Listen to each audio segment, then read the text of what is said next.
Good morning, everybody. Welcome to the Change Committee.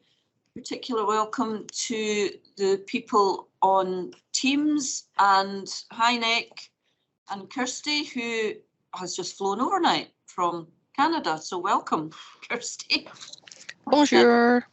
Above and beyond, you can tell she was in Montreal. Right, as usual, we are recording. Please introduce yourself before you speak, and we will move right on to apologies. Kevin. Group Commander Kevin Murphy, Board Support Manager.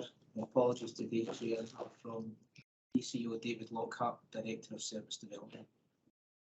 Okay. Consideration of and decision on any items to be taken in private. Chairman, Stuart Stevens, Interim Deputy Chief Officer. If colleagues are content, I would like to move the PT-FAS update to the private session. Possible? Yep. You're fine with that? Everybody comfortable? Yep. Excellent. Thank you. Declaration of interests. Good. Thank you. And that then takes us on to the minutes of the previous meeting, which was the 15th of August. In time-honoured fashion, I'll go through these page by page, so please shout out, wave at me if there's anything you would like to comment on. So page 1, page 2, page 3, 4, 5, and 6. Everybody happy?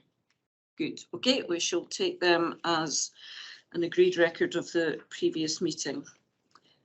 That then takes us on to the action log. Kevin. Thanks, Chair. I refer to the rolling action log as part of the papers, where there is a total of 6 actions, 4 of which have been categorised as blue and complete. The committee are asked to note them and they can be removed going forward if the committee agree. And we have 2 yellow actions within the action log. Any questions on the action log? All pretty clear and happy to close or to agree the blue status. Thank you, Kevin. Sorry, I should have said at the beginning of the meeting, we do have a couple of observers, so welcome to them. We have Derek Smith from our Scottish Government Sponsor Unit and Douglas Balfour, who is the ESMCP, part of the Public Safety Group for the Emergency Services Mobile Communication Programme. So welcome to you two. Okay, moving on then to the Change Portfolio Major Projects update. Curtis. Thanks, Chair. Curtis Montgomery, Head of Portfolio Office. So I would ask members to note the contents of the dashboard and to provide any questions for myself or the Executive Project Leads to answer. One thing to note is that the financial information has been redacted from the highlight reports, and we'll cover that in the private session following this session. And I'll hand back to you, Chair, for questions. Okay. Any questions for Curtis? I just had a small, Stuart Ballingold, board member. I just had a small question because I was flicking down looking for a green because they're all amber. You need to go to West Ark to find a green. Well, I think the first thing I got to was rostering, which was green, but it just struck me, if we haven't got a business case and we haven't got a dossier, how can we be comfortable that that's green? Anyway, I made my point. Yeah. Do you want to say anything to that, Curtis? I guess it's all about levels of maturity and where we are in the I think so. I mean, world. I suppose there's a couple of things that come into play around about the business cases. Some of the projects have been born out of business as usual activities and been emergent projects into the portfolio. And so we've covered off some of that by producing retrospective business cases in some of the projects. A number of the other projects are so far on, it doesn't seem that would be a sensible move to do right now because they're towards closure. In terms of the project dossiers, some similar kind of activities. So if it's a capital spend project, it's be born out of business as usual. For all new projects that are coming on stream, we're making sure that there are business cases for all of them and there are project dossiers for all of them as well. And so we're following the defined change life cycle now for all onboarded projects. Yes. So there's a bit of a. Be a bit of a lag and legacy around that, but you'll find from, for example, the project dossier and business case that's coming along for iHub and Web today, that you've got both and we're at an early point in the project. But on that particular one, you know, whilst it might not be a business case on the new lifetime, are we comfortable that that has a timeline and a cost base that we're expecting to monitor? What are we monitoring these rags against if we don't have a business case? I suppose is my main question. So I'm happy to, if you just say yes, we do, and we're fine. yeah, absolutely. So we're monitoring, and so you'll see in the financial report that we're monitoring spend and burn rate against the budget that's being allocated to each of the projects. So I would say that is on. Budget that's allocated to each of the projects. Yes. So there's a specific budget for each of the projects that's been allocated based on the budget's setting at the start of the year. Can sense a follow-up question coming from you. Yeah, I can too. I don't. If the budgets are set aligned to what we think the project should be, fine. Yes. So what basis are the budgets allocated, I suppose, was my question. Yeah, so Maybe we're getting into something Yeah, that's a you're wider in a issue. circular conversation Yeah, around business But I cases. think the and point lack I'm of making is how comfortable are we that we can take these raggings as yeah, so if I could maybe, integrity in them? if I That could could maybe, be probably my main point. yeah, if I could maybe come back on the point, I think part of it is about how we evidence that we're forecasting against the resources within the projects effectively. I think that's part of the issue. So I would agree there is some gaps in that forecast, and I would call it estimating process. And that's something that we know is a gap in the maturity of the organisation and something that we know we have to work on and develop a bit further. Brian. Yeah, I mean, just a comment on the substance of that point. We do need to be absolutely clear where we are with business cases. You know, where is there a business case, where there's not a business case, because without going into any detail, it would appear that some of the more current projects are a bit deficient in this respect. So I don't want to just kind of assign it to historically there was a problem, but we're now on the case. I think we need to get into some of the detail, but not maybe in the private session. We can do that. Yeah. But just to clarify, Fiona, are you inviting questions on the highlight report or the individual reports? We're just about to go into the individual reports, so it's just any general, like that about RAG status, any general questions on the highlight? Well, there's just one point at well, there's a general issue that's come through again, as it has done on many occasions, and that's the dependency on staffing. And you know, I'm sure we'll pick up on that as we go through the individual ones. But there was another point at 3.5.1.1. It's just under the CRIM, and it's not specifically to the CRIM, but it's just a sentence, and the sentiment of the sentence it kind of gives me, well, it raises a question, because it says this is in the context of a senior GIS analyst. It says extension of the timeline should have a positive impact on the current RAG status moving forward. So if we move the timeline to the right, a red will become a green because we have a new date. And I'm concerned about what that implies, that we just keep moving the goalposts. Yeah, I picked up exactly the same sentence. Yeah. So I kind of just want assurance that we are not moving the goalpost all the time and losing track of what the real delay is. Yeah. And so I agree 100% with that, Brian. I think that's a perennial problem in a lot of organisations where a change request comes forward to change the RAG status of the project based on missed milestones. So that's something that we're starting to scrutinise a bit more. Yeah. And when we stand up the assurance group to look at project progress, that'll be one of the things that looked at in a bit more detail. Yeah. It's a bit of a challenge at the moment with the bandwidth of the team. Yeah. But there's a fundamental behavioural There's a cultural problem thing. that anyone would think it's acceptable Yeah. to put those words on a Yeah. page. And I would respectfully say, I think that would probably apply to not just the time part of it, but also the budgets, overseas, Yeah, yeah. etc. So Yeah. definitely something we're going to look at in a bit more detail. Thank you. Okay, moving on then to the specifics, low carbon appliance project. Stuart. Okay, thanks very much. Stuart Nicholson, the Head of Service Delivery for the East of Scotland, and just providing an update on the low carbon appliance. Board members recall that with the movement of the executive lead from the project from asset management to myself, and that reflected the change from the build to the delivery into service delivery or onto the fire station. There was a change within the executive lead and therefore introduced a dossier to the last change committee.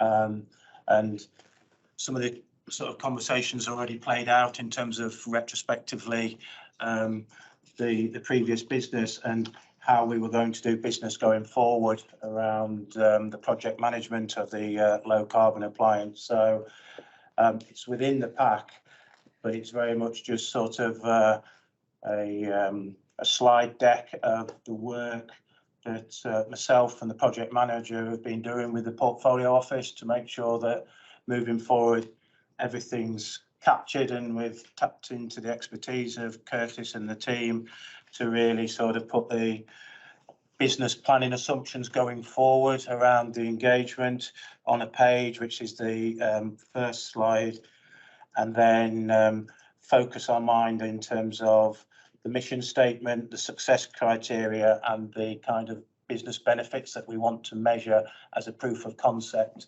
over the next sort of 12 to 18 months as we see delivery into service and as we sort of manage the benefits and potential disbenefits on a fire station operationally from March of 2023 for the 12 months. So that's very much broken down in the subsequent slides.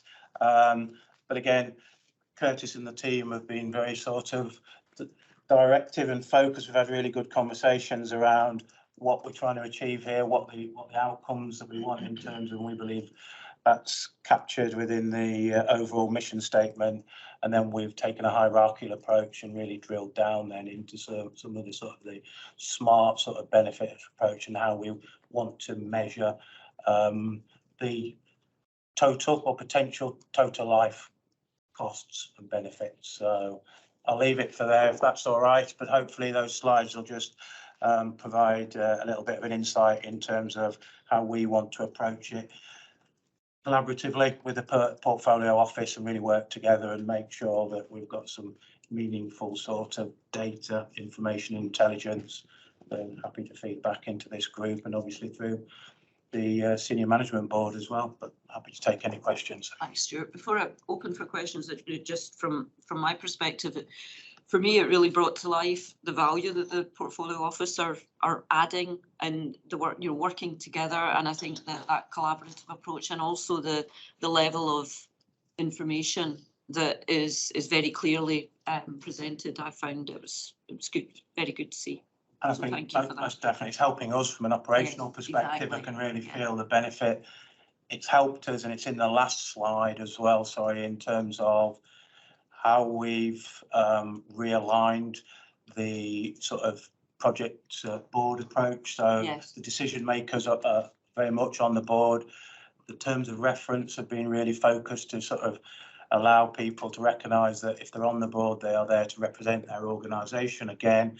especially with the outside stakeholders and Scottish Government, that they're there to make decisions or represent their organisations, which I think has been of great benefit, which has allowed us to move the business of this project on quickly. Yeah. But as you say, it's also allowed us to recognise from a collaborative point of view who our internal stakeholders are and our external stakeholders, and where that partnership work is really going to benefit. So, but thank you.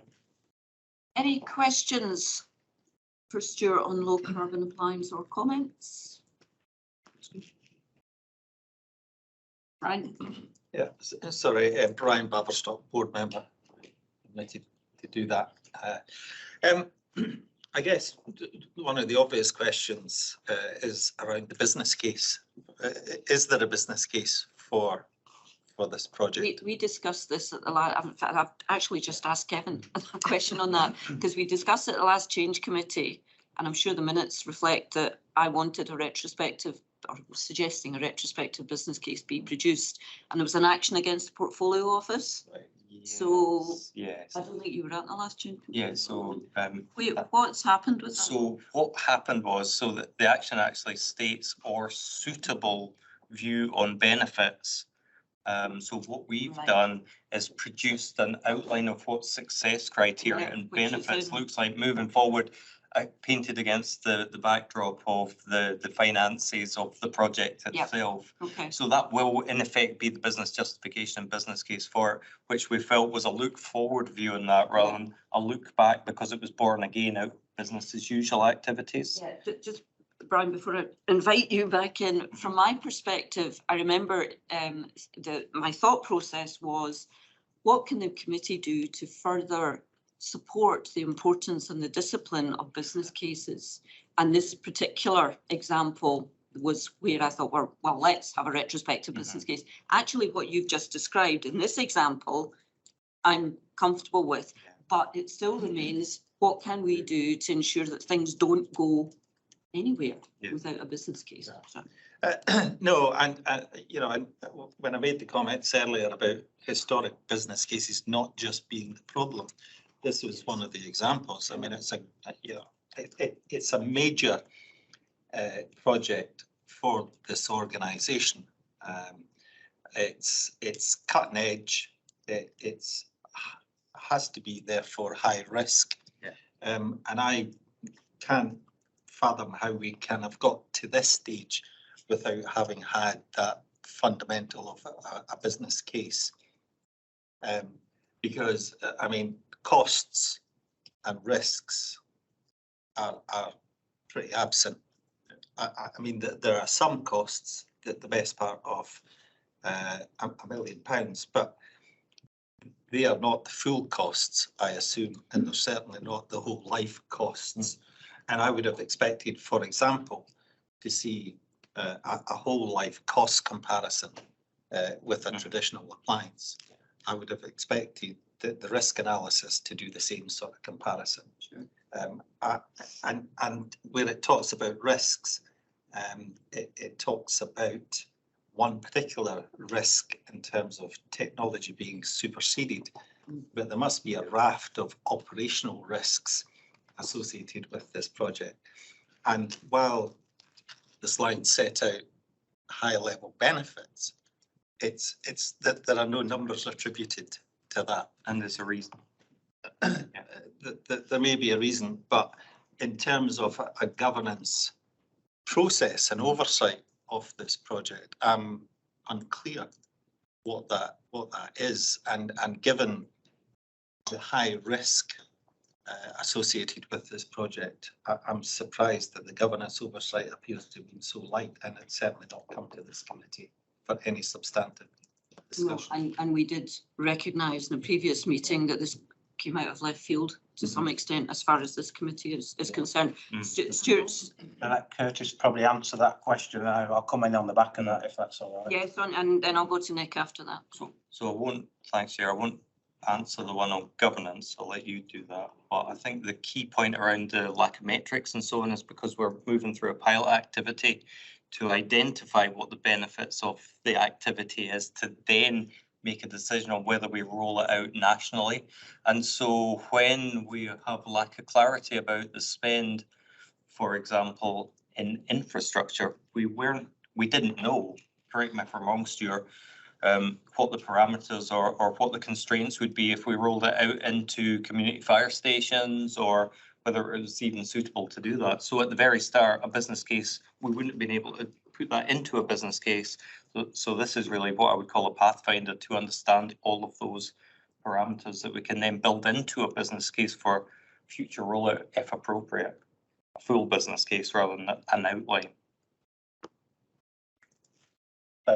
Very similar in terms of totally accept in terms of the light governance in the initial stages, you know, in terms of working with the portfolio office and that sort of that shift in governance, you know, to myself, then I sat down with Curtis and said, you know, what is the best way forward now with this for proof of concept over the next 12 months, and therefore bearing in mind that the vehicle is built and is expected to be delivered into service in the next 4 weeks, then really focusing on those kind of metrics and a real detailed approach during the proof of concept that can be scrutinised over the next 12 to 18 months.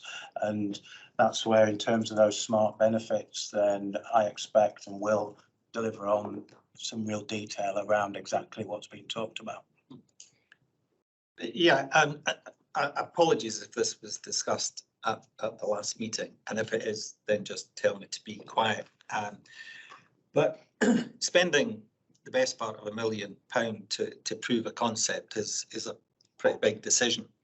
And I'm curious about the kind of pre-decision assessment that was carried out, because, you know, is this being done somewhere else? Because I believe such an appliance does exist somewhere else.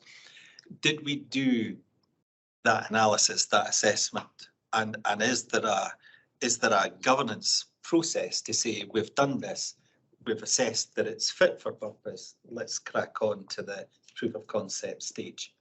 So did we go through that prior purchase decision process? I think the short answer to that is potentially no. It hasn't happened, but it's, you know, in terms of now sitting down and accepting, right, how, bearing in mind that it is in a sort of developed stroke finished build stage, is right, you know, let's make sure that by the end of the proof of concept that all the detail that you're sort of talking about there then is in place, without a shadow of a doubt. I think that this is a very, very good example of why we're doing all the things we're doing in terms of governance, the new governance model. So CPIG, which is Change Programme Investment Group. Investment, and what Change PPPG. something else that's Progress Group. So, you know, No, and that's fine. And I respect your honesty, so thanks very much for that. I just have one more point, and that's about the 12 to 18 month kind of period to carry out the assessment. I mean, given where we are, I'm assuming that there must be ways of providing almost real-time feedback on how this appliance is actually performing. And I wonder whether we could see more sharply some feedback on how it's doing, because I imagine some of the issues you'll be able to go, it works, it doesn't work. So, sorry, just to provide a bit of clarity then, yeah. So in terms of the external partners and their expected feedback, it was decided that the proof of concept would be 12 months. You know, if it's the desire of this group that very much through the board and the structure of the board, that from next March, that live information, that live data, that live telematics will all be there.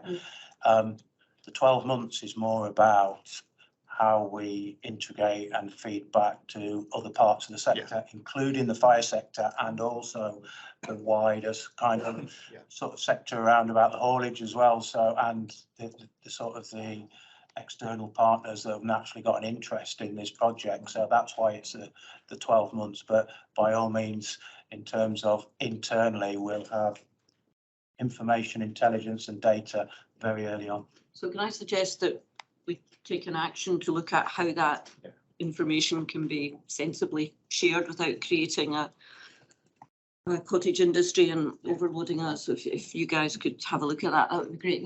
Nick, apologies, you've been very patient. Thanks, Chair. Nick Barr, committee member. A lot of my questions already been answered, to be quite honest with you. Can I just pick up at just a couple of tiny points and then we can move on, because through that discussion, as I say, that was quite wide ranging. I think Brian, yeah, I think you're right. A lot of that had been discussed at the previous meeting, as the chair says, and I think I was left with a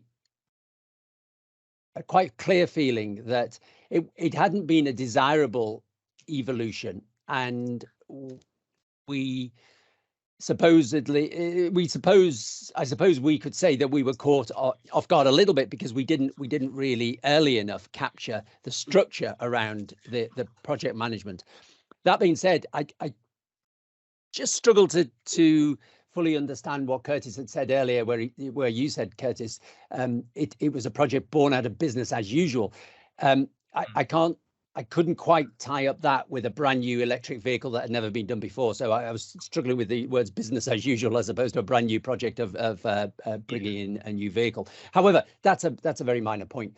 I guess what I'm really most keen is that I think the business of this committee is to not only scrutinise what's going on, but also to drive the structure and the processes and make sure that we're all singing from the same page. So I would like there to be a retrospective look, and as best as we possibly could, pull together the detail of a business case. So at least we got something we can refer back to, and we can say, okay, that's what we said, albeit late and albeit a bit differently in the way it's been evolved. But that's what I'd like. And I think I'll stop there, because I think the rest of it's been covered. Thank you.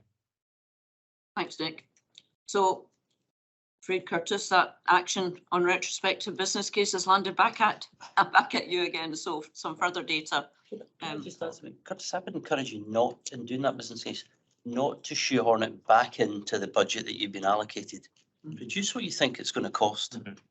Because there's a disconnect here between having a budget allocation and having a business case, and we can't just keep shoehorning them in. Yeah, good point. Yeah. Okay. Yeah. Okay. And can I specifically ask for the whole life cost to be added? Yeah. Okay. Right. Thank you. Web, iHub, and thank you, Stuart. Oh, sorry. I'm Angelina Foster, board member and member of this committee. With apologies, I think I must have misunderstood the steer on where we were with questions. With your indulgence, could I take us back to a specific bit of the highlight? Of course. Everyone, I'm so sorry for being so dopey, but it relates to the CRIM. So it's page 23 of our pack, and my two queries, the first relates to the timescale, the second to organisational capability. Let me explain. Very helpfully, each of the project highlight reports in the top right-hand corner gives us the original project end date and the revised one. In this instance, we're looking at a month short of 3.5 years. Slippage noted in that top right-hand corner. My timescale query, however, is I couldn't reconcile the revised project end date of July 23 with the timescale given in the second half of the project update narrative, where it speaks of development phase concluding by September 23. And transition to programme end running to March 24. So that first question is, I need that reconciled. The second point relates to capability, where in the paragraph above, it explains, not for the first time, our challenges in appointing GIS analytic capacity. And then it seems to be saying by way of substitute, we will do two things. One, will give some of our existing team access to system admin rights, and two, we'll acquire a large capacity desktop, etc., etc. So I feel anxious if I am interpreting this to be saying a replacement for the acquisition of GIS analytic capacity is X and Y. Do you see what I mean? I'm not entirely sure that is equal. Therefore, have I interpreted it wrongly? But if I've interpreted it rightly, I need persuaded that that is going to give us the capability that plan A would have given us. Am I making sense? Yes. Yes. Okay. We might bring in Andy Geraghty, who's on the call. I think that'd be sensible. Andy? Morning, Change Committee. Morning. Morning. I'm just furiously looking at my notes there after those questions, but I think I've got an answer, and hopefully the answer your question. So the first part of it, the dashboard, the highlight report that you're seeing is reporting on a existing timeline that we're just going through the process of updating, and I was going to highlight that as part of the framework document change request. So that completion date in July, that should have been updated to reflect the end of the development phase for CRIM, which will be September next year. Okay, so that needs to be updated, and what we're looking to do by that point is basically have the CRIM in such a position that it incorporates holistic risks, so adding that built-in natural environment risk layers to the human geography. So that's what we're looking to do by September next year, and that work is ongoing. And then between September or October 23 and March 24, we will transition to programme end. And in that 6-month period, we'll produce the method, process and methodology, the guidance, the access, etc., that will allow others to use and access the CRIM as and when they require it. In the background, Damien and others who are responsible will continue to refresh the CRIM risk metric, but that's the aims of those particular phases in terms of development finishing this time next year, and then that transition to programme end to allow others to use it in a kind of business as usual sense after that. So hopefully that answers the first question. So we just need to, the next highlight report, when we get the timeline approved, we'll realign our reporting. It will also allow us to revisit risk and risk rating, and hopefully we're realigned in terms of reporting and it's a bit more accurate. So apologies if that's caused any confusion with that. Andy, I'll just, Yeah. sorry, Yeah, Angelina so- would like back in. Andy, thank you. That's a very helpful explanation. However, as often happens, it spawned another question for me. So apologies, because I think I heard you say that the revised date in the top right-hand corner, in other words, project end date, will align with the end of the development phase. Yeah.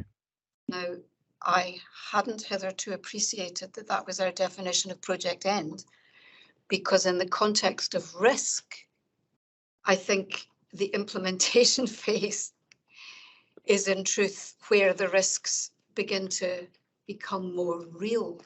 So there's maybe a larger conversation to be had here that's more of a broader methodological definitional piece in terms of the programme office, etc. But I'm grateful to you for highlighting it the way you did, because I now have that question.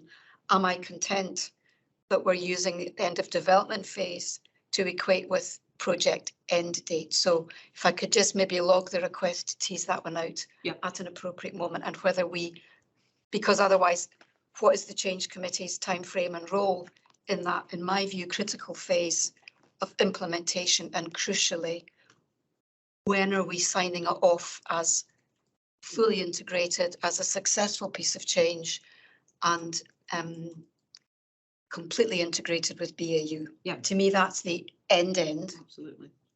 So we'll capture an So action if that specifically could just on that. perhaps Yeah. be picked up whenever. Chair, can I just come back on that, and Yep. hopefully further reassurances that effectively the CRIM will never end. So it'll continue, it'll be refreshed, and we'll continue to seek to see what new risk we can introduce into it. It's getting it to a point in time and getting it robust enough that will allow us to make informed decisions aligned to current SDMP programme timelines. However, I take the committee members' point.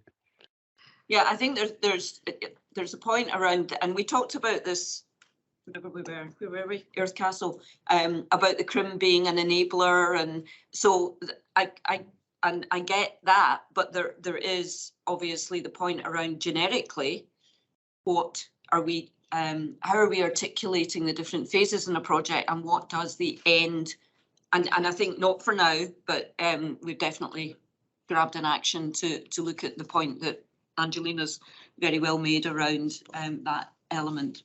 Ryan. Yeah, can I just kind of build on that, because there's concern around specifically the CRIM and the extending timescale for that, particularly given the importance of the CRIM in strategic decisions that need to be made, and it feels as if it's being pushed so far right that it's not obviously going to be available to make those strategic decisions in a time frame that I expected that to happen, if that kind of makes sense. But that's maybe something that we could pick up in the private session when we come to talk about that. Yeah. But given my comment earlier on the highlight report and the changing of dates and turning RAG status from red to green, I'm now really quite confused about SDMP and its constituent parts. What was the original deadline? When did it shift? When did it shift again? And I personally would find it helpful to see on a side of A4 for each aspect of SDMP, just that kind of timeline movement over the period, because if this format of reporting constantly revises the planned date, I'm struggling, and forgive me, I'm maybe not reading it properly. But for example, on this highlight report, it says the original project end date was February 2020. The revised project end date is July 23, and I think that might change. Is it just me, or would other people find that on a side of an A4? I think it would be helpful, Brian, particularly now that it's gone out so far. Because something else that came up at Earth was that there was definitely a differing of opinion as to whether the end game of this project was about rejigging all sorts of assets and estates and working levels, etc., or it was about rejigging what we had today. And they're two very fundamental different views. And I think it would be useful to step back and say, what are we actually trying to do here, and when are we trying to do it by? I think so I fully support the A4. I think that'd be really helpful, and further conversation around the dates and that point in the private session, I think would be helpful. Because we're in danger of conflating some different issues here. SDMP is a tool that will enable whatever decision or direction we choose to take in terms of what you've described. Right, absolutely. It's an enabler to that. I absolutely understand that. But I think where it's important is straight back to Angelina's point, is when does it go from being a project into business as usual? And that's the end point of a project. Yeah. So there's two, we've got a number of different strands ongoing. Yes. GIS analyst element, Angelina, I think you've still got a question. And Andy's probably briefly trying to answer. Andy, back to you.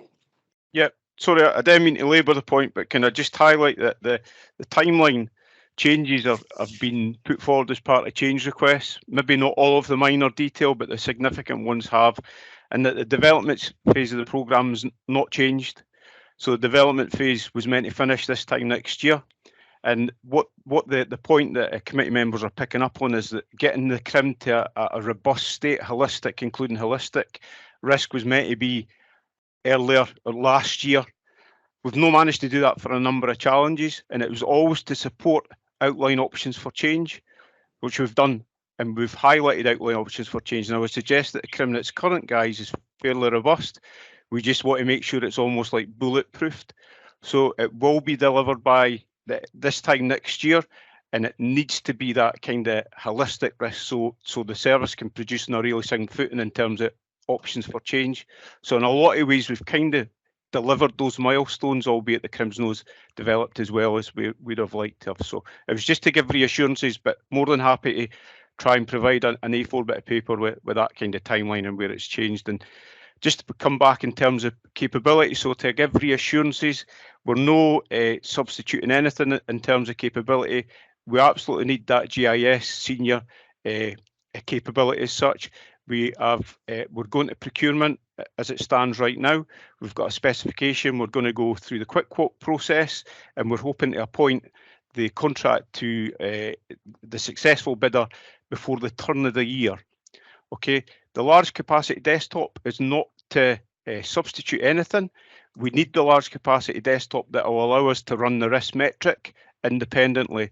So the consultant will do their work in terms of developing the built and natural environment risk layers, but then they'll pass it back to us and we'll be able to refresh that risk metric independently. Right now it's been done by Edinburgh University as the first academic validation, then Nottingham as the second one. Clearly we can't continue to do that. We want to have it be independent in terms of running the risk metric, refreshing it, maintaining it. The large capacity desktop will do that. It's now located in headquarters and the relevant software is being updated and uploaded, sorry. So by the turn of the year, hopefully in the next 3 or 4 weeks, we'll be able to run the risk metric in its current guise. So it's no substituting anything.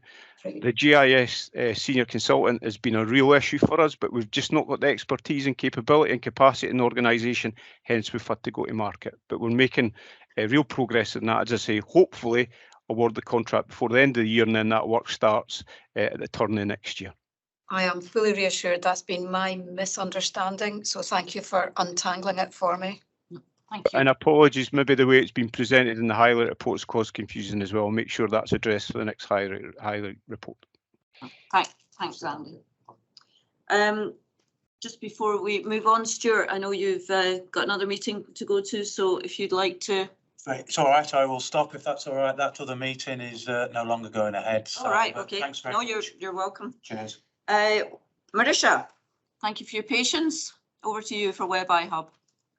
Not at all. Thank you, Chair. You've obviously got the dossier in front of you for consideration. I'll assume that you've read it. I can give you a quick overview if that's helpful, and then I'm happy to take any questions. So obviously the SFRS website and iHub are two key external and internal digital channels. The redevelopment of iHub was first agreed by SLT back in 2020, just before COVID, as part of a package of our internal communications improvements that had been highlighted as required through the staff survey in 2018. And when I joined the service in 2019, I did a significant piece of engagement work across the service to identify how we could improve our internal communications, and iHub was a frequent theme, to say the least, that was requiring improvement. The impact of COVID obviously delayed our progress against our action plan for improving internal communications, and as a result, we then undertook a discovery exercise with an external company at the start of this year to look at what the options for redevelopment would be for iHub. There were other issues had come to light regarding the website at this point. So it is now currently on a content management system known as Umbraco 7, having migrated from Umbraco 4 last year as an interim solution. So it was a lift and shift of existing content because we had some security challenges being on such an outdated CMS.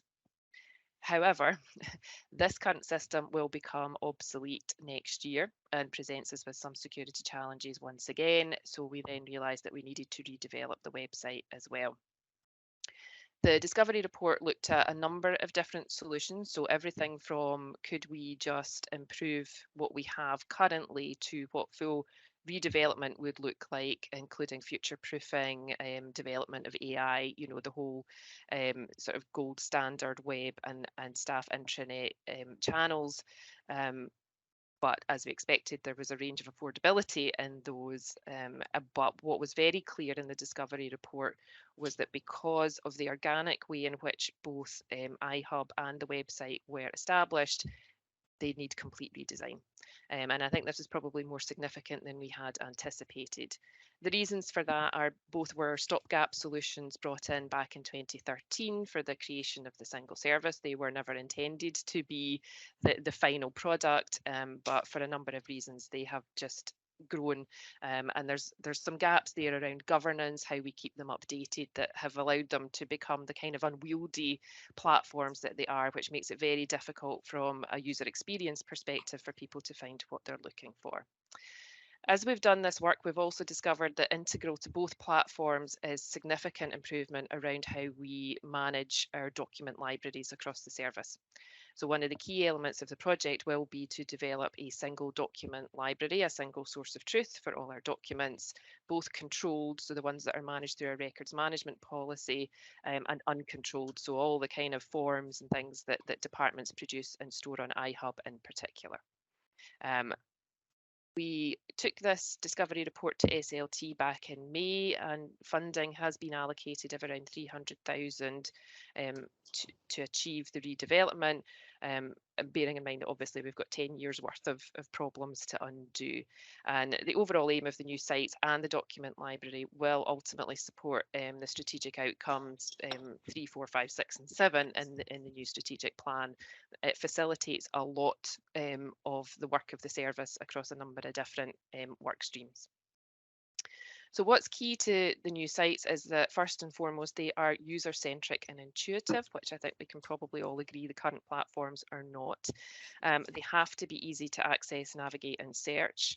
And one of the challenges we have is that because there was no proper governance put around the platforms in the first place, things like metadata and the process around that is not clear. So that's one of the things that we will improve with a redevelopment. They have to be cyber secure. As well as obviously one of our key priorities, and have clear, consistent system architecture, which neither platform has at the moment. It's also imperative that they integrate with Office 365, Google Analytics, and our Active Directory. And that we want to be able to support our governance structures much more effectively than we are. So we will be aware much quicker when things are out of date, that will all be automated. So we will be able to contact services to say this information is out of date. You need to look at it, review it, update it, or take it down. We also don't currently meet certain accessibility guidelines, particularly on the website. So that's something that we need to look at. And what's also critical is that we have scope for future development moving forward, and that they're not allowed to wither on the vine as they have. So the benefits at a very high level obviously are improved user experience and access, building trust across both platforms. Again, in all the staff engagement we've done, there is a real lack of trust in iHub, and that is a concern for us as a comms team and something we would really want to improve. We have to improve the health of the sites and our ability to measure them, which we can't do currently. It enhances our reputation by having industry standard, we're not aiming for gold standard at this stage, but certainly industry standard, good practice sites that meet professional and government guidelines. So a particular website is assessed by UK government, and they have postponed that until we get a new website up and running. They will be more streamlined and time efficient.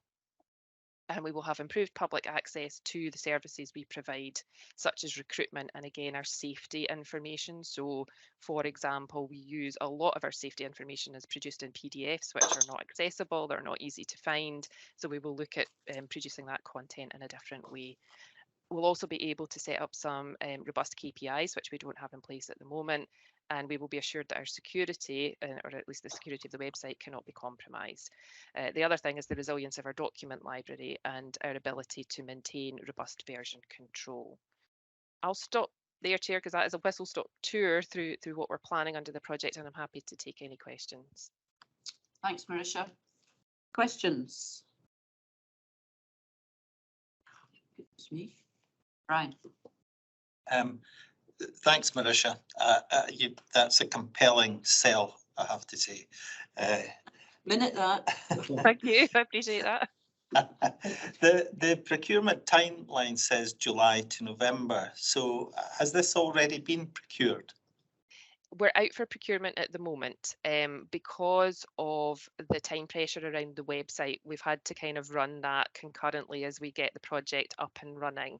Obviously, we don't have to award, but I think we are going to have to. So it's taken quite a long time to develop the specification. We were really keen to make sure we got that absolutely right, so that we got the product that we needed, but also didn't tie ourselves in knots and getting something that we couldn't deliver further down the line. So it's out for procurement at the moment. That will conclude next week. So and then, I asked the question in terms of it coming here for a discussion. We're not going to turn the clock back. So it's helpful to get this, but you know, is there a timing issue here that we should have seen something at an earlier stage? I don't necessarily need a response to that. I was just, the second point was just a process point. This is a dossier, but is there a business case to underpin this? And is it in a kind of standard format? there is, Brian, yes, I do have one in the standard template. Right. So that Thank you. Yeah, it is in the pack. Yeah, yeah. Oh, it I is? have looked at it. Right. On the back of the, well, what you said, and also the business case, benefits. I struggle to see or not see any pounds benefits. Is there no real financial benefit, for example, and I am making this up, if it's as cumbersome and unwieldy and difficult to keep up to date as you have articulated, is there a small army of people trying to deal with that we will no longer need in the new world, and therefore is that not some sort of pounds benefit of this? I just would like to be reassured that we really have looked long and hard. I get the verbal, if you like, or the written down, the words, not the numbers, the words around the benefits, fully get that. But I just struggle to understand if there are really no financial benefits in here. I would like to be reassured on that. So if you could have another look at that, Marisha, I'd be very grateful. Any other questions on Web and iHub? No? Good. Okay, thank you very much. Thank you very much, Chair. Thank you. Andy, you probably pre-trailed some of what you're about to say in the SDMP change request and framework. Over to you. I hope so, Chair, but thank you. Okay, so very briefly, I hope. So framework change request. Reasons for changing it is because essentially it's out of date. The last time it was refreshed was in May 2021, and there's been some changes to the structure of the team as well. We've introduced the business case impact assessment team last year. The description of the changes, so that I guess the key part is the development phase, which you talked about previously. That stays the same as in completing it by the end of September next year, but the big changes, and apologies committee, the terminology should have been updated. It shouldn't be transition to BAU, it should be transition to programme end. So as I highlighted, we now have a date for ending the programme. Previously, the previous change timeline we had, STMP took part in the implementation, and that went over a number of years in that previous strategic change timeline. The big change is we bring the programme to an end, but the outputs from SDMP will then support and inform any options for change that are implemented by the wider organisation moving forward. So that's a key part to highlight. So it's that transition from programme to programme end between October next year and March 2024. Okay, and what the changes will do will allow us to, as I'd mentioned before, revisit our risk, because the slight change in timeline, revisit the risk and make sure that they're accurate and relevant as such, but also allow us to realign some of the milestones in the reporting, and hopefully we avoid some of the conversations earlier and challenge earlier in this committee meeting. So in terms of risk, there's no additional risk regarding the changes such, so hopefully that gives reassurances as well. I think it's probably relevant to highlight what it means for the programme moving forward.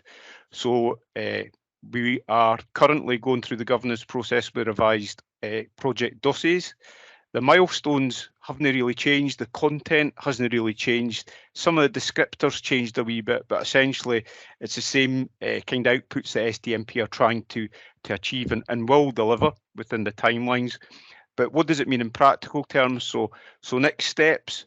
So we are developing the CRIM. We've touched on that. So we need to develop the CRIM to that holistic point. So that is ongoing and gathering pace, I'm glad to say as well. We'll continue to conduct the relevant response modelling scenarios that we need to align to organisational priorities. And again, that's something that's ongoing right now, and it will continue to go on for the next few months, I would say. The wraparound kind of process, that impact assessment process that will be attached to any change scenario. Again, the business case impact assessment team are developing and refining, and where appropriate, testing that using hypothetical scenarios as such. And we'll continue to conduct critical assessment analysis of our existing alternative duty systems that may or may not be used in the future by the service across the wider operational footprint. And then lastly, and I'm just keeping this very high level, is we continue to liaise with a public involvement consultation team to look at what the kind of requirements would be around about any change that the service want to carry out. So what we're doing is we're looking at a number of hypothetical change scenarios on different scales, and then try to assess what would that mean in terms of public involvement, consultation, how do we maintain compliance, etc., and make sure that we don't find ourselves subject to judicial review. So all those core programme elements are continue to be developed, and I'll give reassurances to the committee that we will have that developed and complete by the development phase. Happy to take any questions on that. Thanks, Andy. All clear? Happy to approve? Yep, brilliant. Thank you very much. Thank you.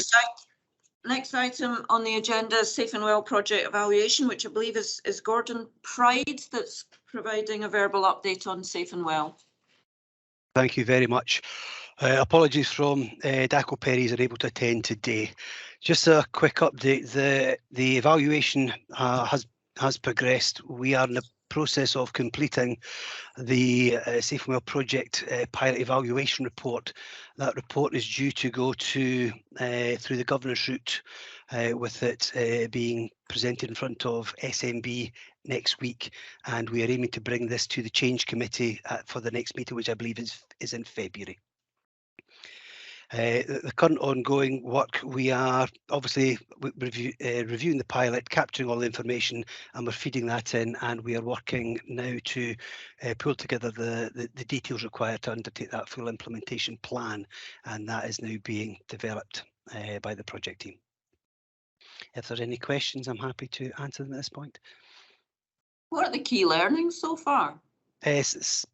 Basically, the pilot itself has identified that the pilots, or sort of the partners, are very content with the project itself. In the main, however, it is quite complex for the partners to join in. We are finding that a number of our training materials are meeting the needs of the system. There are a number of areas we still need to continue to test and pilot. But certainly some of the feedback we're getting was that the process requesting the visit, people were completely satisfied. The advice given during the visits, people were completely satisfied. The courtesy and respect shown, as you'd expect, they were completely satisfied. How things were explained to you, they're completely satisfied. And overall, the service provided by the SFRS, the majority of the feedback was completely satisfied. So the pilot in the main is showing some positive elements from these key pieces. Okay, that's good to hear. Any questions for Gordon? Just one really, Gordon, kind of encouraged by your comments about that sort of customer satisfaction feedback.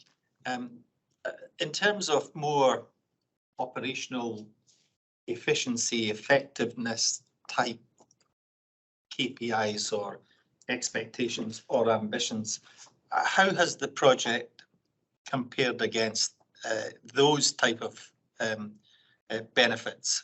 Not in any detail, but just at a high level. Sorry, can I just clarify? You're just looking to understand how the project, the outcomes of the project are delivered against what we're currently delivering? Is that no? Sorry. At the point where the project was initiated, I can't now recall what the benefits were, how they were articulated, but I'm assuming that there must have been some operational efficiency, effectiveness measures or Yep. or ambitions. Certainly.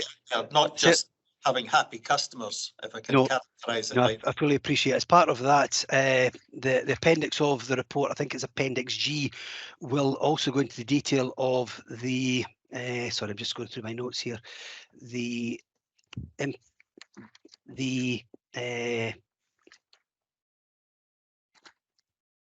apologies. Basically, as part of the appendix, we are picking up on that. We're identifying the benefits that are being mapped out through a benefits mapping process, and that will be able to identify what we're now working on. Is now we have the details of the pilot. We are looking at the KPIs. We're looking at how we are going to set our targets, and that will be able to really detail those overall efficiencies that we will be getting from the project, and these will be now informed from the outcomes from the pilot. So That's we should great. be able to give you much more detail when we present on at the next meeting. Okay, thank you. Any other questions for Gordon? Good. Thank you very much, Gordon. Thank you. Mr. Farry's on-call programme. Thank you for your patience. No problem at all. Thank you. Obviously, we've got the highlight reports in front of you. I thought I would just maybe give a brief update on how progress has been made and then pull out a couple of points for the highlight reports and discuss. So, as has been the case for the on-call improvement programme since its incipient stages, we've had kind of two ongoing methodologies around about the work and the milestones that have been within the projects and the three specific projects under the programme, which I'll go into shortly. And those have been that some of the milestones and some of the pieces of work are for immediate implementation and are making an immediate impact on the on-call workforce and practices, and other elements are to the point of recommendation, where when we come to the end of the programme, we'll present a raft of recommendations to the SLT and the board, and there'll be a smorgasbord of options to go for in terms of what we do with the on-call moving forward. We continue to introduce those improvements, and they are having a significant impact on local delivery of services. And in terms of our ongoing milestones, there have been some fluctuations in terms of, believe it or not, bringing milestones in early to accommodate other pieces of work that are going in the organisation, and I'll come to them shortly as well. As part of that kind of work and linked to some of the other developing landscape elements just now, and there's been a huge amount of work done recently around about mapping of interdependencies and a lot of benefits work.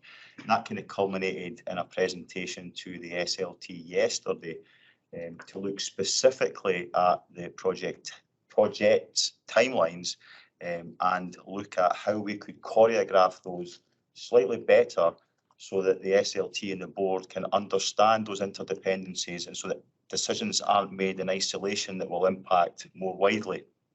And when I talk about that, what I'm specifically talking about in terms of additional complexity are some of the assumptions that were made at the start of the programme. Like, for example, we would have agreed terms and conditions with the Fire Brigades Union on the RDS contracts. At the time, we did not have a resource spending review looming. We did not have the financial challenges that we face at the time of the programme inception. And probably fair to say that we didn't anticipate at that point that our on-call workforce and our on-call model may be a tool or a mechanism to provide our services in a different way as part of resource spending review.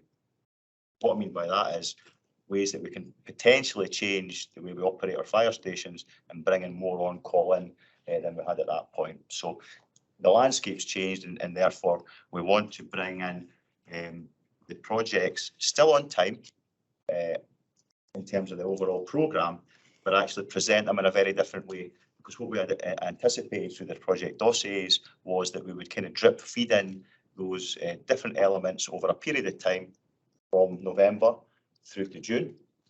And now we want to bring it as a collective package so that you can see the interdependencies far more clearly.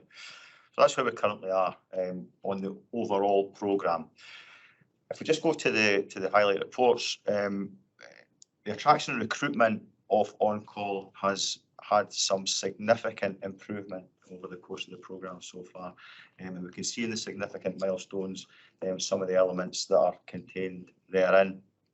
The actual end-to-end process of recruitment from that attraction point through to the actual employment of a new employee has been streamlined massively. And there's a lot of work done around about that. So that's not just the systems, but it's actually the way that we go about and the localised elements of that selection process.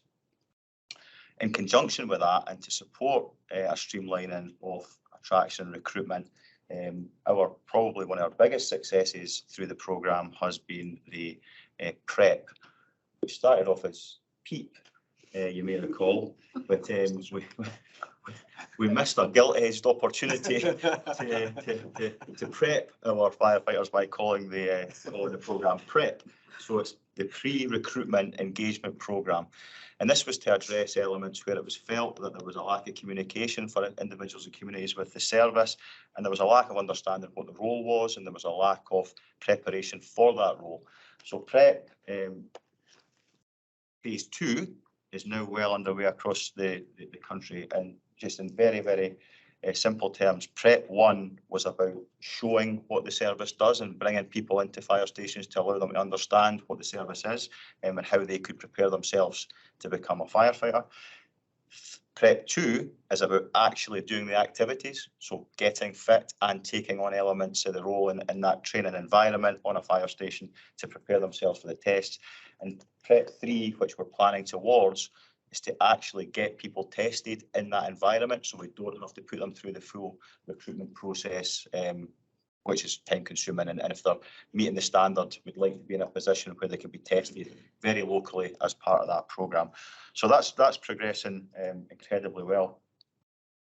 Another piece which has been positive is the upping of the profile of On-Call, and that's been enhanced by, it was interesting to hear Marisha's update there. Some of the elements I work around about the website just now have gone into a kind of transitional update, but we await further enhancements with the new website. We've got the risk which I mentioned at the start around about the T's and C's. It's very important, and we've talked about this, I know, at the board previously, but it can't be overstated just how critical that is to the delivery of everything that we do. Because when we think about, I suppose, that domino rally effect of all of these parts working together, the starting point for that is the agreement on the contract types that we can award. And I'll come back to speak about that very shortly.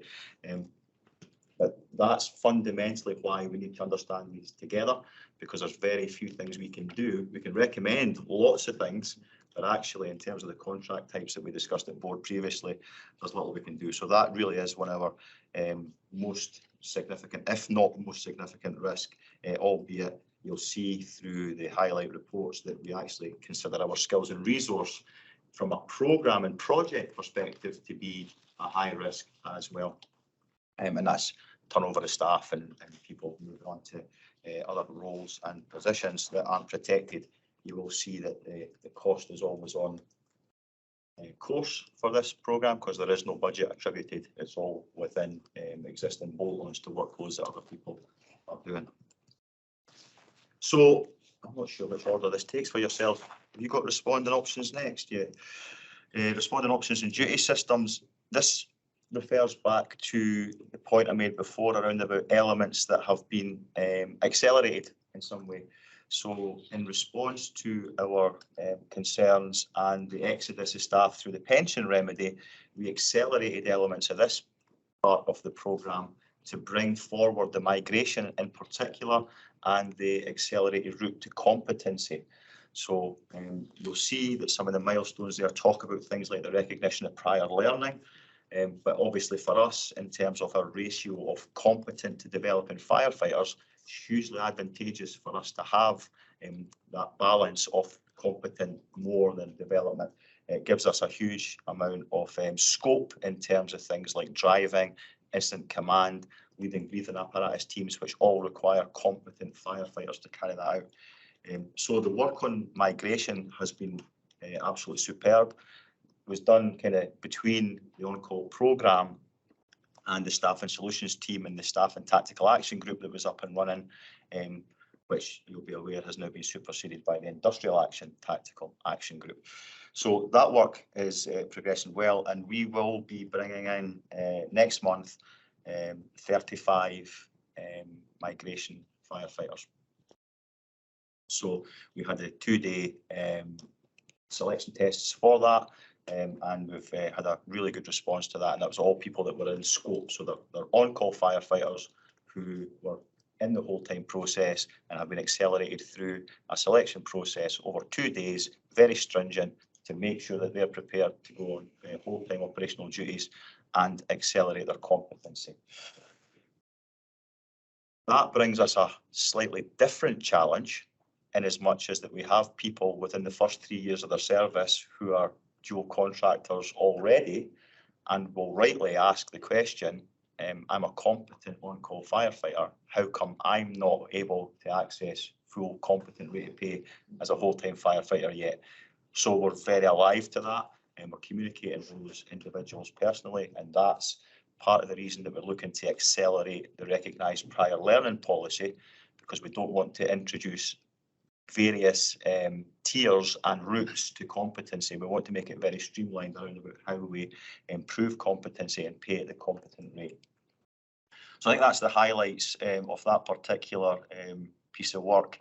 The respondent options element, again, is predicated a lot on what we can put in areas, and that comes down to station establishments, which we're going to talk about shortly.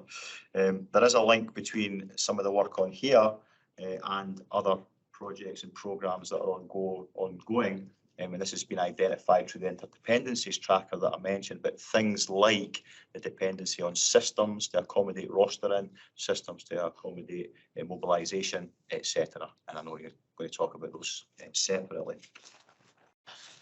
The last kind of project to cover is the variable contract options and the station establishments, and it brings me right back that loop to the start around about the discussion on the complexities. Huge amount of work's gone into that. The on-call support team and our 2 project managers in this particular work stream have gathered a huge amount of information, amassed a huge amount of knowledge, and ran a great degree of modelling on what the different contract options look like for the Scottish Fire and Rescue Service. We have indicative costs around about some of those. Many of them are particularly eye-watering in terms of what that would cost the Scottish Fire and Rescue Service to implement some of those systems that have been, to the most part, successful for small services south of the border. Scalability is an issue for us as well. But again, this is part of the programme that will only ever be to the point of recommendation, because as we're aware, we can't do anything with contracts below the 175% that's agreed in the Grey Book terms and conditions. Chair, hopefully that's a whistle-stop tour of where we are with the programme, but happy to answer any questions on anything. Very informative. Thank you very much. Great, thank you. Questions? Right. Not really a question. I just want to, I think you said that the recruitment position is looking more favourable now for retained. Is the On call. on call? Sorry. Yeah, same thing. Yeah, interchangeable. Yeah, and I'm just curious as to why you think that has kind of picked up. Obviously, there's a lot of stuff going on, but I was thinking in particular the cost of living crisis, whether that you reckon has had an impact, you know, people looking for different ways to make a bit of additional income. Is that something that you've seen, or? Yeah, I think we probably have to.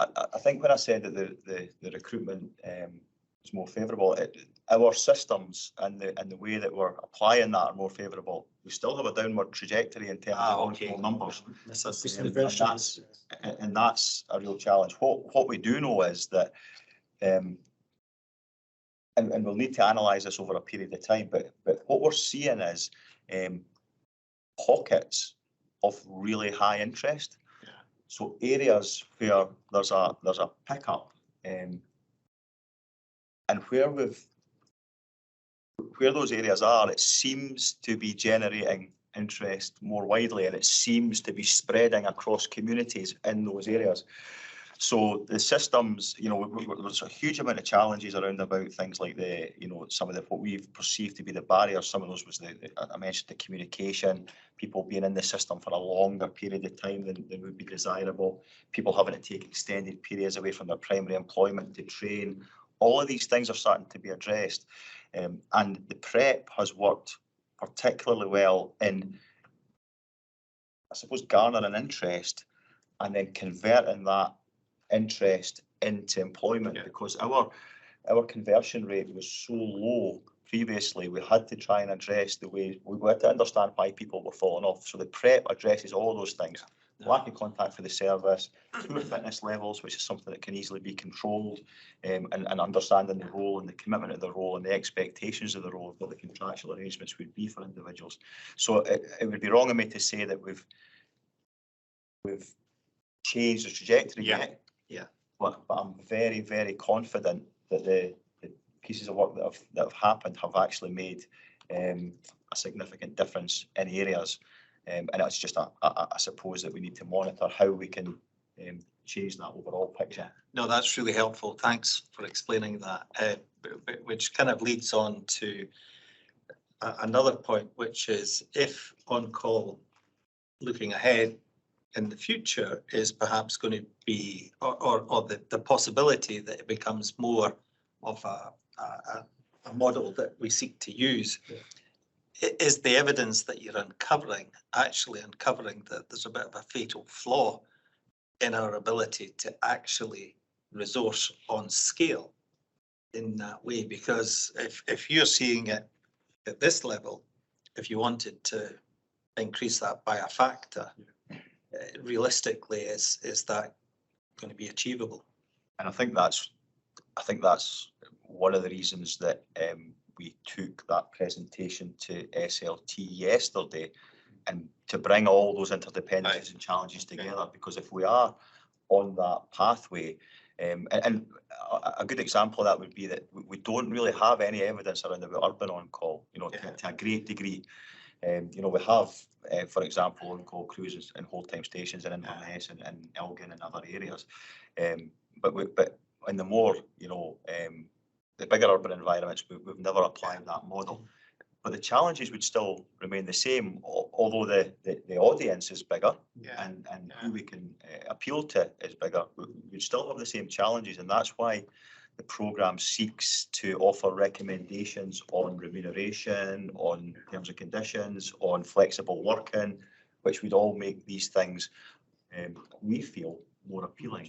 But we'll never be able to evidence that until we can actually do it. There needs to be a cumulative effect of the offer and the ask, in terms of different things, and the PrEP is one element of that, and there's various other elements that we need to improve upon. Training, the example was provided yesterday was the ask in terms of acquisition phase training. We asked people for 4.5 weeks to join over a period of time. 4.5 weeks is a lot of time to take out your primary employment to take on a part-time role. So we need to tailor that and make that more nuanced and delivered locally to make it more attractive. No, and I can see quite clearly how this effort is an investment, because it allows us to understand the issues and how they might be resolved. I don't know, Fiona, whether this is something that we could touch upon later on. Yes, yeah. Thanks. Excellent. Thanks. Any other questions? Oh, Stuart. That was really helpful, thanks. It seems to me there's kind of two bits in this. There's the piece that's now effectively resource spending review, and part of that whole piece. And then you've got your other stuff that has progressed really well and is either very aligned to BEU, if not in BEU. And I suppose it just brings me to the question, is this overall project structure now becoming superfluous and can I get in the way? Should we be thinking about rejigging this? The projects, to my mind, the structure itself's really quite supportive at the moment, in terms of driving the programme and supporting the elements that are within it. And I think that's I mean, That's what we need. If you think it is a. no, I mean, shouldn't it's just, I suppose, It's a good question. to All add I'm asking. to add If you to think that, it I is, think then that, yeah, I do, and I think the fact that it's time bound to June is also probably about the right timing in terms of when we move on to the next stage. And sitting alongside this, and without going into too much detail, a pivotal part of this programme, and I talked about the cost neutrality, is the fact that we've had an on-call support team who are dedicated to on-call, and they're on through a business case on a secondment. I would look to solidify that moving forward, because absolutely the benefits that we've seen through that in terms of those, whether you call them opportunistic implementations or parts of the projects that have been done in flight, in life, whatever you want to call it, before the end point, would have been unachievable had we not had that dedicated resource. I mean, the project structure should help, but as soon as it gets in the way, we should. Yeah, no, absolutely. I think.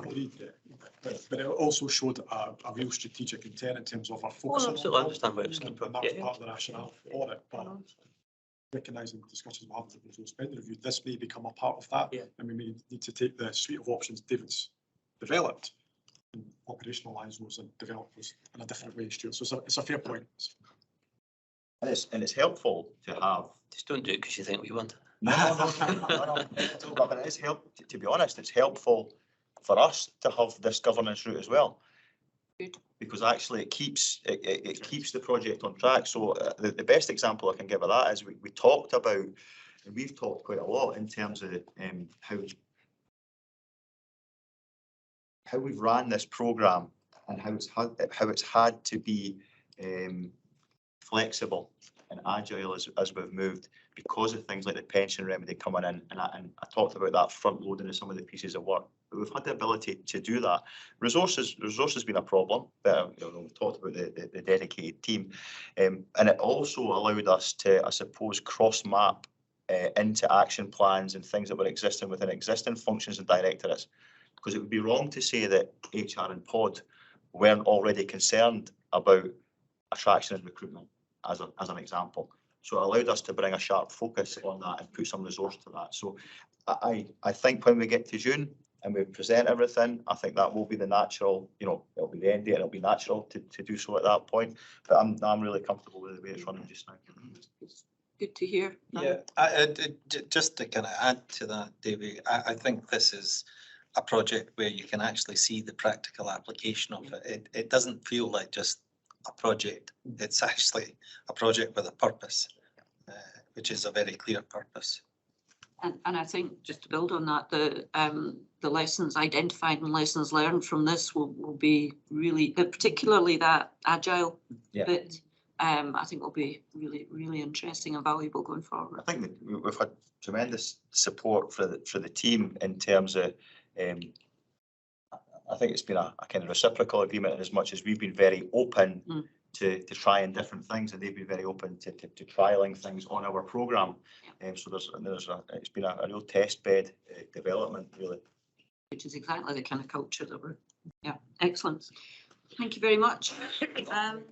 The next item on the agenda, as we've already agreed, we'll cover in private session. And before we go on to agenda item 8, thanks, David, can I suggest we have a short comfort break? If we could come back at 11:30. Gillian's just waving at mention me. Hold on. something quickly from Ian Morris, because obviously he's not here today. He has offered a site tour of the West Arc when it's completed in March for committee members. So just to make you aware of that, and I will tell him that you're absolutely open to that. Be delighted. Perfect. Somebody calls it Aldi or Lidl or okay, so comfort break back at 11:30. Thank you. 7 minutes.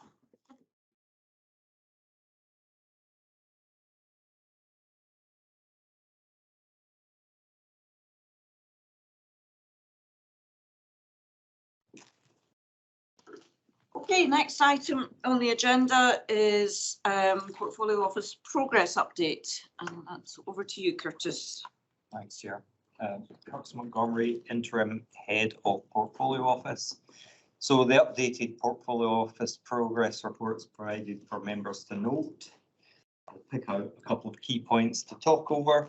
So the first one is that we have now drafted a business case for portfolio office capabilities, which went through SMB weeks ago and is now due to go to SLT on the 7th of December. Some key points to note within that are that we have developed a strategy that's based on 4 pillars of service activity within the business case. The first one being Centre of Excellence, that is going to be the bedrock of the frameworks, the processes, the tools, as well as benefits management and management insights, and also practice development for staff. So where we have gaps in education and training, and also identifying colleagues within different stages of their career, bring them into projects and then developing their skills and capabilities. The second pillar is portfolio management, assurance and governance, which allows us to then start to think about the investment pipeline and also the delivery process, and ensuring that we have oversight of the portfolio, its interdependencies and all its activities, including resource management and risk management. The third pillar is around about business architecture analysis and service improvement, and that's thinking about one of the key learnings that I've seen from my time in the service is that projects could spend a little bit more time actually working on the solution before they go to procurement, to ensure that we get the right fit of design and actually set off on the correct path for delivery in the first place. And then the third or fourth element or fourth pillar is around about programme and project delivery. And members should note that we have now brought the PT FAS programme team into the portfolio office. So we now have delivery capabilities. So I think there are 20 people in that programme team at the moment. So we now have project managers, business analysts, and various analytical resources within the team and support resources. So that is they're the key elements within the business case. The second point that I'm going to note is around about the addendum that we've provided, which is a presentation on the low carbon appliance project test of change using the business case life cycle. So that sets out the framework, the processes, and the gateway points within the new change life cycle process, and also is brought together within a toolkit that allows us to capture risks and issues separately now, as well as decisions and dependencies. We have a plan on a page, we have resource management within that as well, and we also have lessons learned and closure reports, as well as some impact assessment documentation as well, which we haven't used yet, but that's hopefully something we'll be able to test out in the future.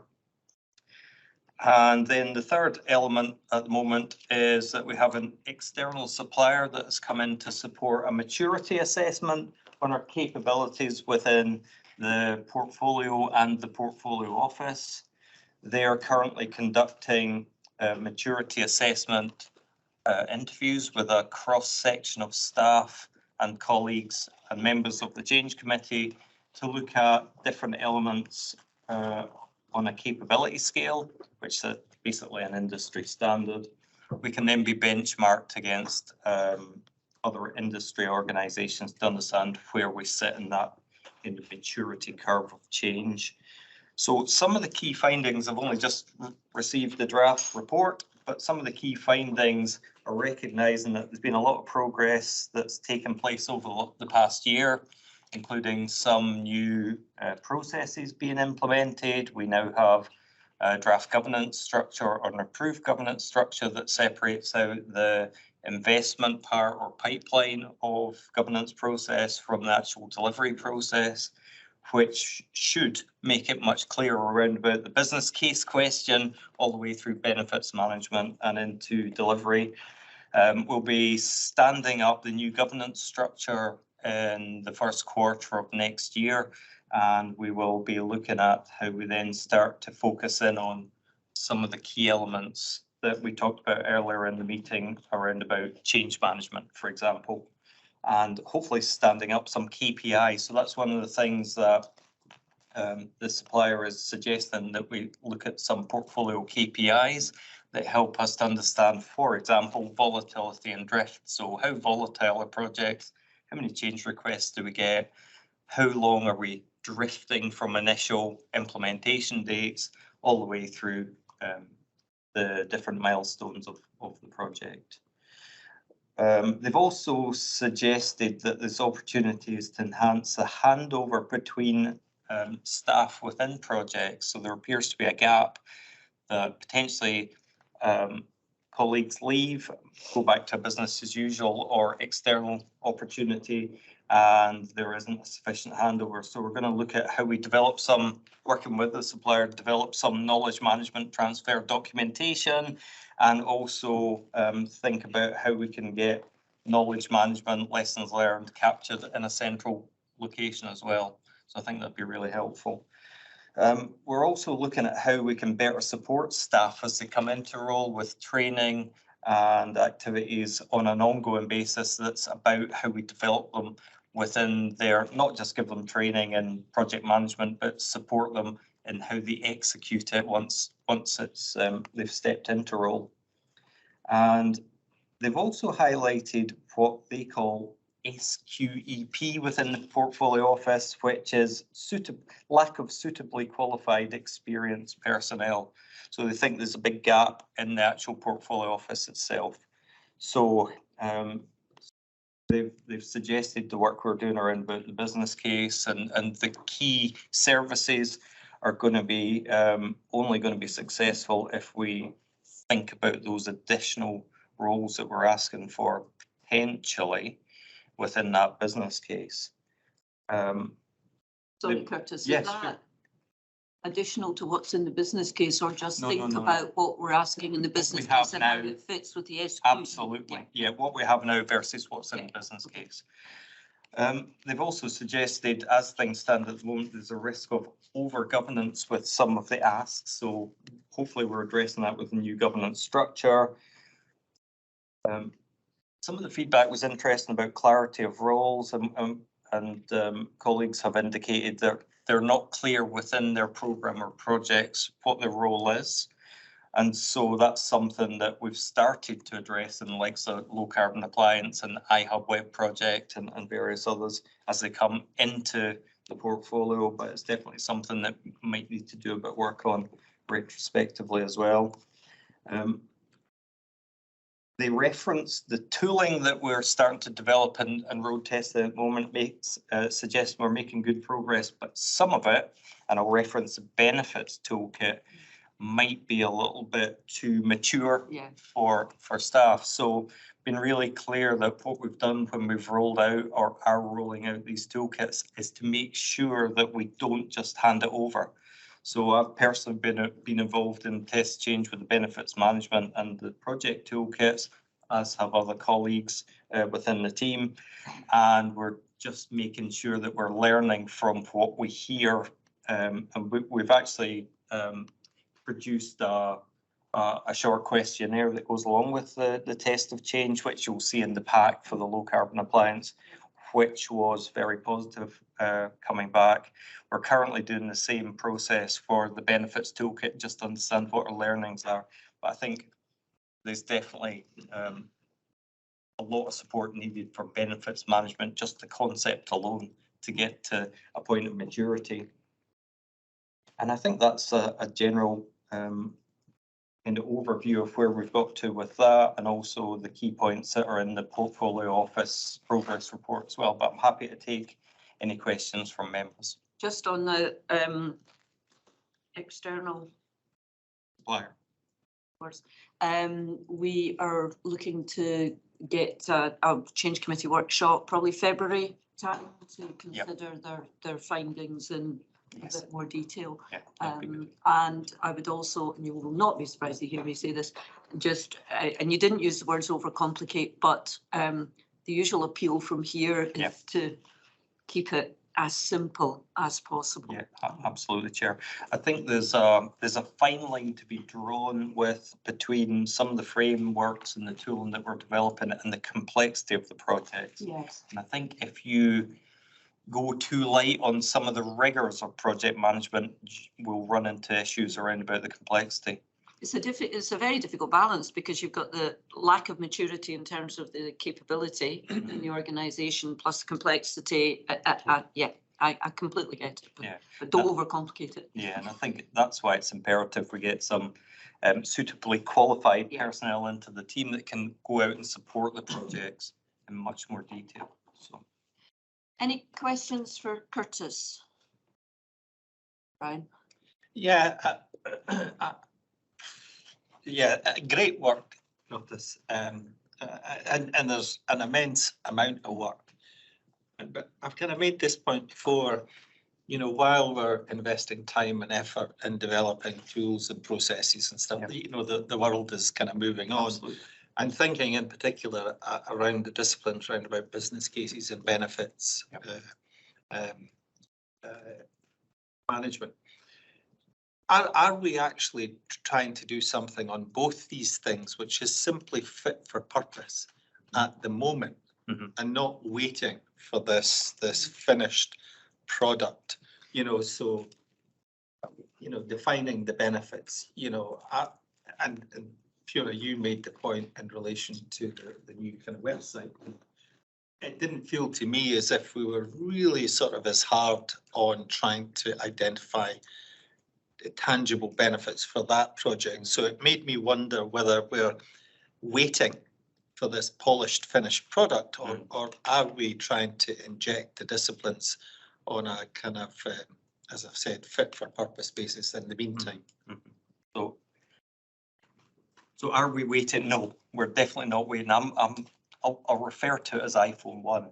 You have to launch a product and it's never the finished state that you necessarily want to go with. So, you know, we've launched the thinking around about the benefits management process. It's based on what I would call standard practice from within industry that I've certainly been involved with. The biggest issue with benefits management is the concept itself. So what I've done with the team is honed it down to 7 key categories of benefit, and we're trying to understand where we can identify a measurable improvement within those categories. So cost, quality, risk, user satisfaction, and so on. Just really to understand if there is an anchor point, because there's a lot of business cases that come through with referring to benefits, but they're actually just capabilities rather than benefits. So really what we're doing is spending, and this is the difficult part, is very labor intensive and time consuming going out and working with the teams to actually facilitate the thinking. And that's where the real added value is. So with iHub and Web, I think that door had already closed before the dossier and so on was produced. But for low carbon appliance, you'll see in the slide that's gets the third slide that sets out the vision statement, the principles, and then the key benefits sitting underneath. That's where we're trying to get to. The tool's just to capture the thinking. So, you know, I don't think it's necessarily over-engineered. And compared to some of the other benefits approaches that have been launched in the organisation previously, it's simplified compared to that.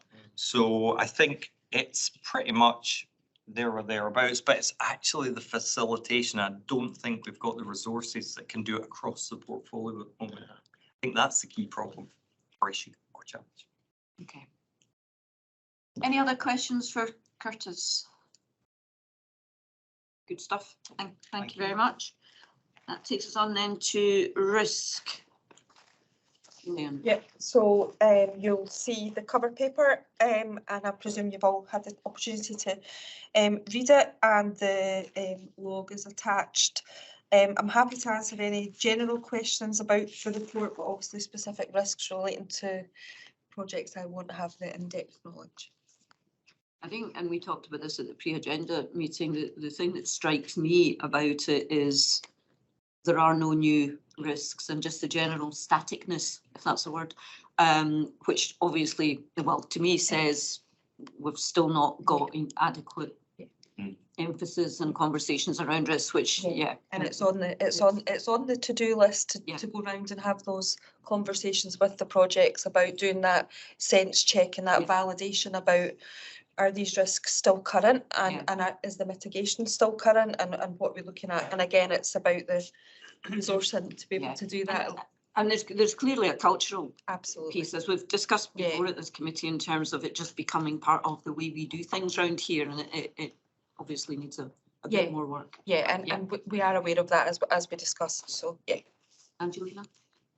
It was a specific question, which maybe is an example of what we've just spoken about, I don't know.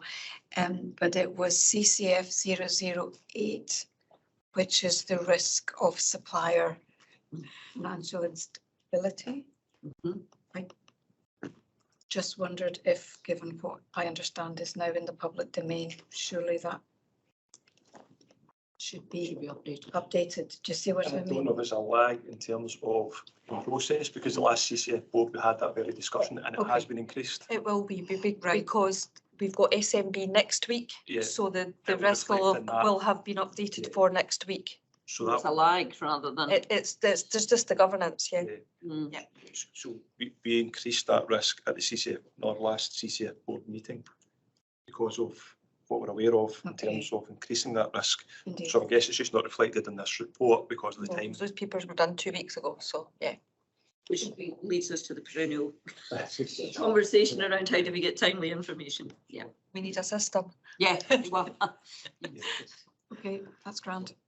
Anything else, Angelina? No, that was it. Thank you. Any other questions, comments on risk? Excellent. Committee aligned director risk, is there anything more you want to say on that? No, I think there's 8 risks that are highlighted within reference to the portfolio, with the usual themes around resource availability, capacity, financial constraints, ability to embed the change, and communication engagement. So nothing particularly new, it hasn't changed since the last report. Yeah, okay. General question, ICT pops up all over the place and has done for quite some time. Is that easing at all, or no? Okay. Can we maybe have a wee bit more of a conversation around that in the private session? Yeah. Excellent, thanks. Right, a forward plan. Comments, additions? Be happy if you do. And items for consideration at future IGF board and strategy day meetings. Something that isn't already on the agendas, I think. Thank you. And then Kevin, review of actions. Thank you, Chair. I have a total of 6 actions noted down for your consideration. First one, all relating to item 7.1 in the agenda. First one is to explore how the committee can see regular focused feedback on how the low carbon appliance is performing during the proof of concept timeframe. And I had Curtis, Montgomery and Stuart Nicholson down for that. On the same theme, a retrospective look at the low carbon appliance business case as best as possible, looking at all costs, including whole life costs. Yep. Was that back at Curtis? Yeah, it was Curtis as well, yeah. Project dates, consider the different phases of projects and subsequent end dates.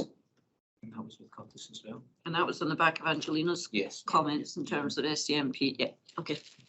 Provide a short report on the movement of SDMP timelines as the current reporting format as it revises the dates. Yeah, one page of A4. Yeah, that was Brian. Brought that up. Provide further clarity on the financial benefits or lack of in web/iHub redesign. Yeah. And then finally, to identify why the web iHub redesign didn't come to the change committee earlier. Okay. Lovely. Thanks, Kevin.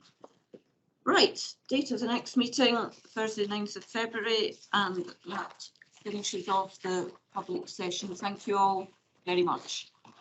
Thank you.